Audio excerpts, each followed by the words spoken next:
Welcome to the Real News Network. I'm Mark Steiner. It's great to have you all with us. As many of you know, we broadcast from Baltimore, Maryland. One of our most heinous legacies is that this is a city that gave birth to what is known as redlining, intentionally and legally segregating neighborhoods and steering African Americans to buy homes in those neighborhoods at exorbitant prices and through lending contracts, not federally secure mortgages. So you can never really own the home and you'll be in debt forever and can't create wealth, though it created wealth in the white world and increasing poverty in the black world. A group of researchers at the Samuel Du Bois Cook Center for Social Equity produced a report about redlining and the seriousness of its consequences. The report's entitled The Plunder of Black Wealth in Chicago, New Findings on the Lasting Toll of Predatory Housing Contracts. It not only tells the history, but details its consequences and its financial toll. And it's part and parcel of the underpinning for many of the arguments on reparations. And I hope this is just the beginning of our conversations about this report and similar things in the coming months. The study was brought to our attention by our guest today, Bill Black, who's an associate professor of economics and law at the University of Missouri, Kansas City, white-collar criminologist, former financial regulator, author of The Best Way to Rob a Bank is to Own One, and of course, a regular contributor here at The Real News. And Bill, welcome back. Good to have you with us as always. Thank you. So this report is pretty stunning. Both in terms of history, which I think they give more details to the history than maybe some of us knew that because of their research. But I think the real importance of this work is to show its consequences. So talk about, and this, because this happens across the country. And I always feel there's a synergy between Baltimore and Chicago. One's large, one's small, but have really similar histories. So go to the heart of why you thought this was such an important report. Yeah, so this is important in essentially every metropolitan area that had any meaningful black population. Redlining may have begun in Baltimore, but it was a nationwide phenomenon. It was introduced by the U.S. government.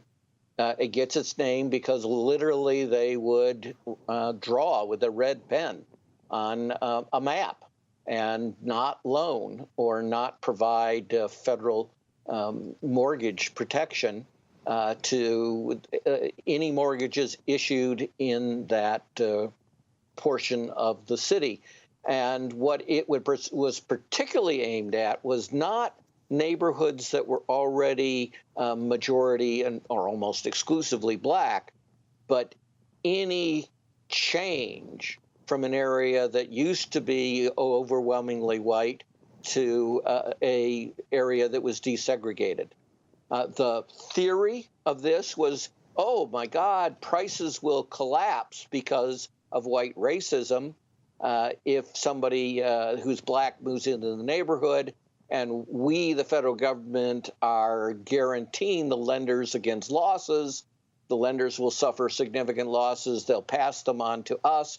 And so, you know, we don't have anything against blacks. We just don't want to lose money. And we realize that many whites are racist. So this is how we're going to protect ourselves. I mean, the reality is that this is, in many ways, when you look at the history of this was really a conspiracy in many ways involving the Federal Reserve, involving the federal government, involving people who sold real estate. And, you know, and they did hate black people. I mean, they really disliked black folks. And it's pretty clear to me that these were not do-gooders trying to help the world. And they right?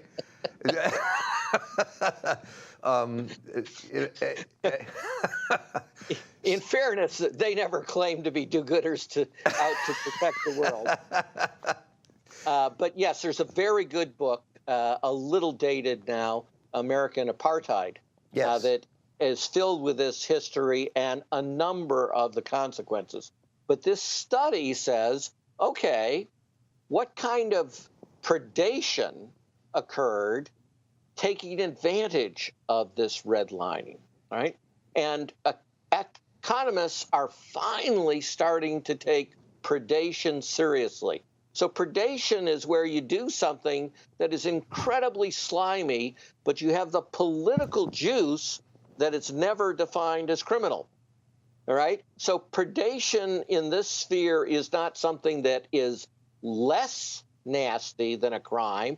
It's more nasty. It's both the actions that are substantively equivalent to crimes and the political juice to be able to do it with absolute impunity. And this is an area where in Chicago, the reason this article and this study exists is because blacks fought back. And they fought back twice with lawsuits. Now, they lost, but they, in the course of creating those lawsuits, they created what is now a database that researchers could go and see what happened to the people who were subjected to these land contracts. So what's a land contract, right? It isn't that you will never own, it's that you are very unlikely to ever own, and you will also pay enormously more. So here's first the economics and then how it fits with the law. The economics were that when blacks would first move into a neighborhood that was overwhelmingly white, because of white racism and white flight, housing prices would fall sharply, but that was a very short-term phenomenon. Over any medium to long term, prices typically recovered. But that meant that sleazy developers could buy up homes, and they would go in and they would stir up white racism and fear, right? Oh, you know, your property values are going to collapse. Let us buy your home now while you can still get 70 cents on the dollar. And many, many white householders would sell. So these sleazy developers, they were called blockbusters in my day, right, would be able to buy the properties at maybe 50 to 70 cents on the dollar. They would then turn around, because it was more difficult because of all this redlining, for blacks to be able to get homes in areas they preferred and be able to charge a premium price. All right. So you would make the increase in home prices over what they purchased was often in the magnitude of 80%. Right. So in other words, these guys are basically flipping houses, right, with a huge margin. On top of that, because you couldn't get the FHA insurance, that's what we've been talking about, you would not make a conventional sale of the home to the black family. You would make this contract of sale. And that contract of sale was really pernicious. In addition to being massively overpriced, the typical contract said, if you miss any payment, you lose everything. You don't build up equity as you make your monthly payments. It's just a contract. Right. So unless and until you pay every single one, and you never have a single month where you can't pay because, you know, you had to repair the car, or the kids had an emergency visit to the hospital, and so you were late paying, boom, your entire equity could be gone in the home. So this is just absolutely quintessential predation. It was massively profitable for the real estate developers. The real estate developers were almost exclusively white. And so this was a direct transfer from black people to white people. And it was done in an utterly outrageous fashion. And even when blacks fought back, organized leagues against this, brought civil suits, they lost those civil suits in the courts. Because there was no effective justice for predation. That, by the way, is why Elizabeth Warren tried to create the Consumer Finance Protection Bureau, to finally have some kind of body that would protect us against predatory finance. And you can see that became an absolute top priority of the Trump administration to destroy. No accidents there either, and I think that you look at the map that's in this report. I mean, the red zones. These were hazardous areas. They put them where they did not want people to move to, white people to move to, and where they saw the investments happening. But literally, when you look at the maps, you see how they divided up the city. One of the really interesting and the cities are divided up even today, yes, along lines that are very recognizable from the the maps of literally 70 years ago. So, I mean, one of the things that is referred to in this report is this really interesting graph in part of the report that talks about how much money was lost in the black community. And they're talking about $3 to $4 billion. If you look at this graph here, they call this as average race tax, 60,000 odd homes. That if you, and you can explain what all this means, but we're talking about over $4 billion worth of wealth that's lost by the black world. And this is, I mean, and we're talking about this now in the midst of these reparations discussions going on in Washington, D.C., that Real News is also covering. But I mean, that to me is, what we haven't seen before is a report that actually details what that cost has been to the black world. Right, and it wasn't lost, of course. It was taken. Taken, exactly, stolen, exactly, right. It was taken by white people. Right. It was reverse reparations. Right, exactly, exactly. So, yes, so again, there are two big things happening. One is that they are selling the homes to blacks at inflated prices. And two, they're selling the homes in a manner where you often didn't actually end up with a home and often paid what should have been huge amounts of equity into the home and lost all of it. You combine those two flows, and remember, we're just talking about one city, albeit a large city with a large black population, but also only a portion where we actually knew the names to be able to study them because of this lawsuit.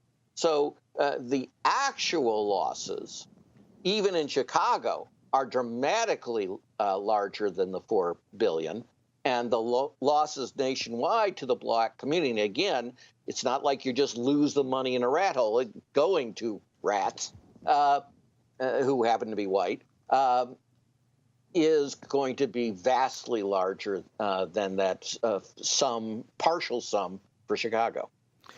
And one thing I was saying really important that you also said earlier on was that, you know, people think often that there is no agency in communities of color and black communities for the fight back in the past, and when there always has been. And this report also outlines groups that actually took this on and fought it. It wasn't just people were aware of it, but as you said, is that a lot of this was lost over the years. The facts were lost. They really had to unearth this stuff because it was very difficult to find the proof to it. It just was not readily available. Right, and the fight back was at times when their actions were incredibly unpopular, where they faced a judiciary that was pretty close to 100% white, where even getting lawyers to be able to bring the actions was difficult, where you faced immense hostility, not just from the judiciary and, of course, the business community, but also from the serious people, in the newspapers and such. So this was one of the absolute great scandals, and as I said, it absolutely has been determinative of much of what you see today in the modern urban landscape in the United States, so finally, in terms of housing. No. So finally, Bill, I'm just curious, you know, as somebody who's spent a lot of time inside of government and you know the workings of government very well, I wonder what you think this portends in terms of all these things coming to light. That, you know, the term reparations is not popular in much of the white world in this country. It's really misunderstood. People are still trying to wrestle with what the definition of that means. But I'm curious what you think this sets up. I mean, when you're talking about billions of dollars in wealth stolen and the conditions that so many people live in the poorest parts of the black community in the inner cities of America, what do you think this allows us to do? What do we do with this information?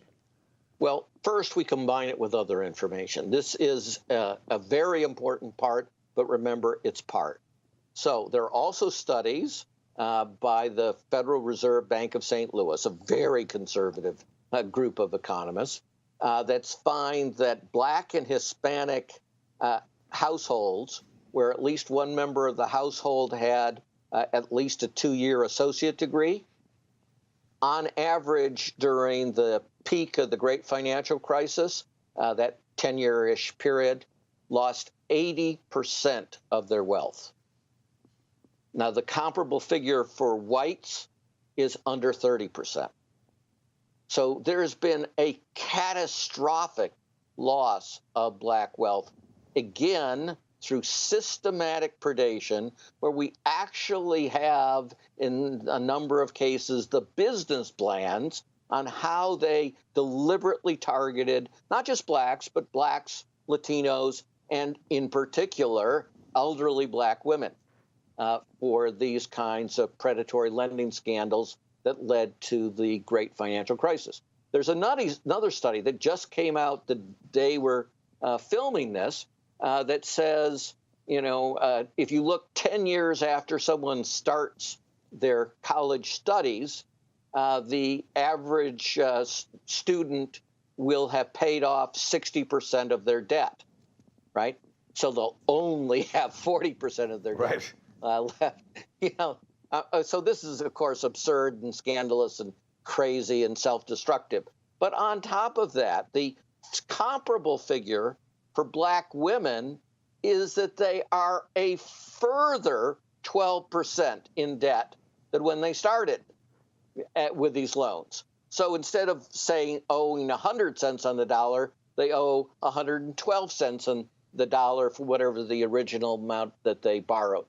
What does that mean? That means that many of these educational experiences, particularly for blacks, particularly for blacks and Latinos, are in these for-profit schools. Well, these for-profit schools are immensely predatory, and they aim at minorities, and they are front-to-back frauds in many cases. They leave you poorly prepared for getting a job. They have terrible reputations for trying to get a job. So after you do everything right, you scrimp, you save, you work all night. You work all day at a paying job, then you work at night to get your degree. And then, you get married like they tell you to do, and then you buy a home like they tell you to do, right? This is the responsible thing to do, become, have good white-like middle-class values and all that stuff. It's precisely those folks that are getting it in the neck in the black community the most. Well, this, I hope, is just the beginning of this conversation in depth over the coming months. It's a really important one. I'm glad you brought this report to our attention, Bill. It's always great to talk with you, and I appreciate you being with us all the time, Bill Black. Thank you. And I'm Mark Steiner here for the Real News Network. Thank you all for joining us. We'll continue this. Take care.